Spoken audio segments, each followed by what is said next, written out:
அடுத்து பார்த்தீங்கன்னா நம்ம லேட்டஸ்ட் வேகனார் பார்க்குறேங்க 2021 ஒரே ஓனருங்க. வெறும் 23,000 தான் ஓடி இருக்கு. ப்ராப்பர் கம்பெனி சர்வீஸ் ரெக்கார்டுங்க. டயரும் கூட இன்னும் மாத்தாம தான் இருக்கிறாங்க. ஸ்டாக் தான் இது எல்லாமே வண்டியில வந்து ஸ்டாக் டயர். ஆமாங்க. ஸ்டெப்னி கூட பார்த்தீங்கன்னா அன்யூஸ்டு தான். இதோட ஆப்ஷன்ஸ் பார்த்தீங்கன்னா உங்களுக்கு power steering, power window, AC, central lock, air bag எல்லாமே வந்துடும். இன்டீரியர் அவுட்லுக் பார்த்தீங்கன்னா சூப்பராக இருக்கும். இந்த வண்டியுமே பார்த்தீங்கன்னா எந்த ஒரு அடிபாடு ரிப்ளேஸ்மெண்ட் இல்லாமல் ஒரிஜினாலிட்டி கலையாமல் அப்படியே இருக்குங்கண்ணா.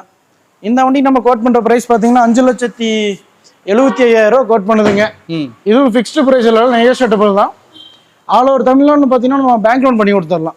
90% வரைக்கும் நம்ம பேங்க் லோன் பண்ணி கொடுத்துடலாம். இந்த வண்டிக்கு 90% இப்போ எவ்வளோ கேட்குறீங்க?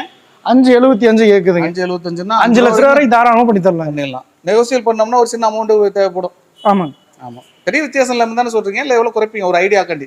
எல்லா வண்டியும் பார்த்தீங்கன்னா ஒரு 10லேருந்து 5 அப்படிங்கிறது யூஸ்ஃபுல்லாக கம்மி பண்ணுறதாங்க. அது போக நம்ம சிட்டிங்கில் போகணும் பார்த்தீங்கன்னா நம்ம பேசி வாங்கிக்கலாம். ஆமாம், இந்த ரேட்டுக்கு நம்ம ஃபிக்ஸ்டுன்னு சொல்ல முடியாது அப்படிங்கிறத பார்த்து நம்ம பேசி அது தம்பா பேசி பண்ணிக்கலாம்.